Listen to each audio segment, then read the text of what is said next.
দরজায় কড়া নাড়ছে ফিফা বিশ্বকাপ 2026। ক্লাব ফুটবলের মৌসুম শেষ হওয়ার আগেই নিজেদের প্রস্তুতিতে ঝাঁপিয়ে পড়েছেন বিশ্বের সেরা ফুটবলাররা। তবে সবার চেয়ে এক ধাপ এগিয়ে রয়েছেন আর্জেন্টাইন মহাতারকা লিওনেল মেসি।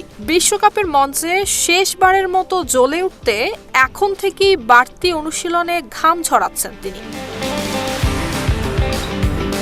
2022 সালে বিশ্বকাপ জিতে ফুটবলের প্রায় সকল অর্জনই নিজের করে নিয়েছেন মেসি।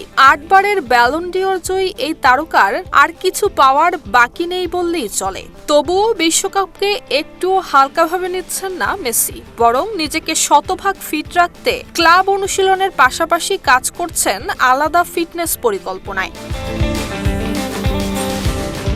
মেসির ঘনিষ্ঠ বন্ধু এবং সতীর্থ রদ্রিগো ডি পল জানিয়েছেন, গত কয়েক মাস ধরেই আলাদা বিশেষ প্রশিক্ষণ নিচ্ছেন তারা দুজন। ক্লাবের নিয়মিত অনুশীলনের বাইরে ব্যক্তিগত ট্রেইনারের তত্ত্বাবধানে চলছে ডাবল ট্রেনিং। লক্ষ্য একটাই, বিশ্বকাপে সেরা শারীরিক অবস্থায় মাঠে নামা।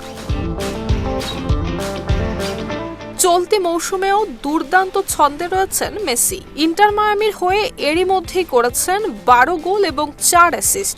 সবশেষ ম্যাচে পোর্টল্যান্ড টিম্বার্সের বিপক্ষে গোল এবং অ্যাসিস্ট করে দলকে জয়ও উপহার দিয়েছেন। বিশ্বকাপের আগে মায়ামির হয়ে আর একটি ম্যাচ খেলেই আর্জেন্টিনা দলে যোগ দেবেন মেসি, আর সেখান থেকেই শুরু হবে শিরোপা ধরে রাখার মিশন। নুসরাত জাহান মেহেক, ঢাকা পোস্ট।